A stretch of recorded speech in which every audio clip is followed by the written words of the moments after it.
The Children of Húrin is a 2007 novel written by J.R.R. Tolkien and edited by his son Christopher, set in the mythical First Age of Middle-earth. As most people know, during his lifetime, Tolkien only published 4 novels set in his secondary world of Middle-earth: The Hobbit in 1937 and The Lord of the Rings trilogy in 1954. Even though The Lord of the Rings is technically one big novel that they split into 3 for publishing reasons, we're going to treat it as one singular novel for the purposes of this video.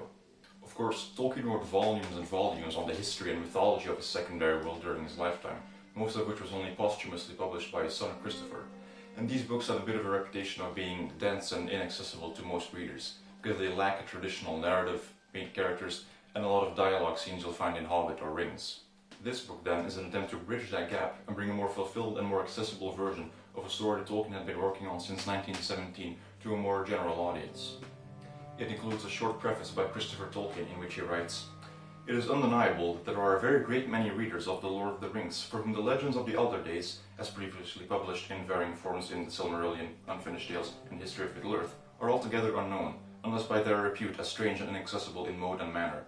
For this reason, it has seemed to me for a long time that there was a good case for presenting my father's long version of the legend of the Children of Húrin as an independent work, between its own covers, with a minimum of editorial presence, and above all in continuous narrative, without gaps or interruptions."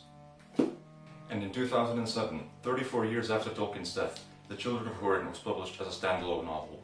And with the Rings of Power just around the corner, and so many feelings being felt about that show, it seemed as good a time as any to look at another story set in the distant past of Middle-earth, and ask, how does The Children of Húrin stand up, not as a piece of backstory to another novel, but as a full-fledged story on its own?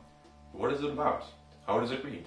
And what can a modern audience get from this story that's been almost 100 years in the making? The titular Húrin is a great lord of men in the First Age of Middle-earth.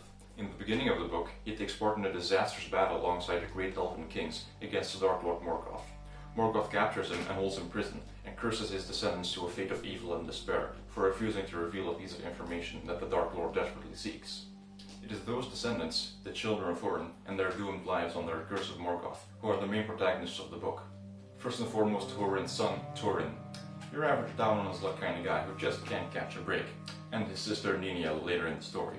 Without going into too much detail, the plot mostly revolves around Turin traveling to different lands, meeting different men, elves and dwarves, trying to either confront or flee from the fate that Morgoth has put upon him.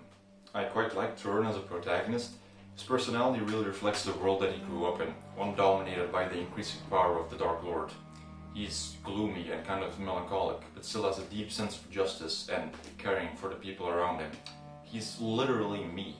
The cast of side characters is also pretty memorable. My favorite is probably Sador, the crippled servant during Turin's childhood. He acts as a sort of friend and mentor figure, and his early dialogue scenes are a big standout moment early on in the book for me. Another one is Beleg Strongbow the elf, also a kind of friend-mentor figure who accompanies Turin on many of his journeys. Mime the dwarf is also a standout character, a very morally grey figure in a book that's swollen. And in terms of villains, there's Glaurung, the first dragon of Middle-earth, who serves as the major antagonist of the book, alongside arguably Morgoth and the very concept of fate itself. Fate, or doom, is definitely the major theme of this book. What it is, how it works, and characters trying to avoid or confront it. Morgoth curses Húrin's loved ones. Wherever they speak, their word shall bring ill counsel. Whatsoever they do shall turn against them. They shall die, without hope, cursing both life and death. But what makes the story interesting is that the evil that befalls Turin and his family throughout their lives is not some outside abstract magical force, but often the result of either living in a world dominated by the increasing power of a Dark Lord, or Turin's own headstrong, poorly thought out decisions. Turin's own attempts to escape the doom placed upon him often lead to him making unwise decisions that only ensnare him further within the Dark Lord's despair. The tale of the Children of Húrin, or Narn Ikin Húrin, is definitely one of the most tragic ever told in Middle-earth.